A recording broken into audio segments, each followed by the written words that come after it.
yun nga, medyo presumptive, ano, kung titignan natin dahil nga hindi pa naman talaga na i-communicate sa Philippine government, no, from the ICC, no. I don't even know if there's even a red notice, no, to begin with, no. So that really becomes a problem, no, na baka parang lumalabas talaga na masyadong minamadali, no. Baka bahagi na sila ng group effort. Ha? Baka bahagi ng Senado ng group effort. Di ba? Maaari po, no?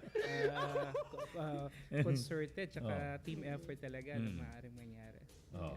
Yeah, possible. Katulad yan, wala si... Pero, kung sakali mapag-usapan ito, mabibigyan ba sila ng pantay na karapatan kung wala sila doon?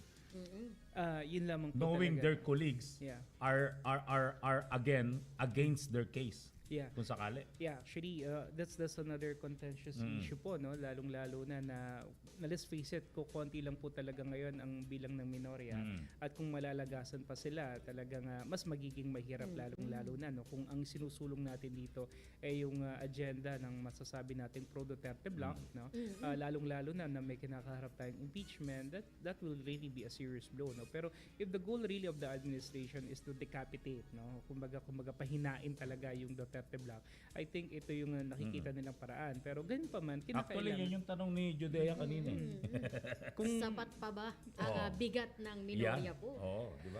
well, sa punto de vista po kasi ng konstitusyon natin, ano, kahit na mawala sila sa Senado, let's say magkaroon ng pag-aresto, ang magic number pa rin natin remains to be 16. So 16 ang kinakailangan pa rin nilang numero. So kung halimbawa ang matitira, mawawala sila, no? Halimbawa, no, ang mangyari dito kinakailangan may tumawid from the minority papunta doon sa majority para talaga mabuo pa rin nila yung numero, because the constitution is very clear on this, no, na talagang kahit wala sila ron, for as long as they are not expelled by the Senate, they remain to be senators, no, and they can still actually vote, no, even in impeachment.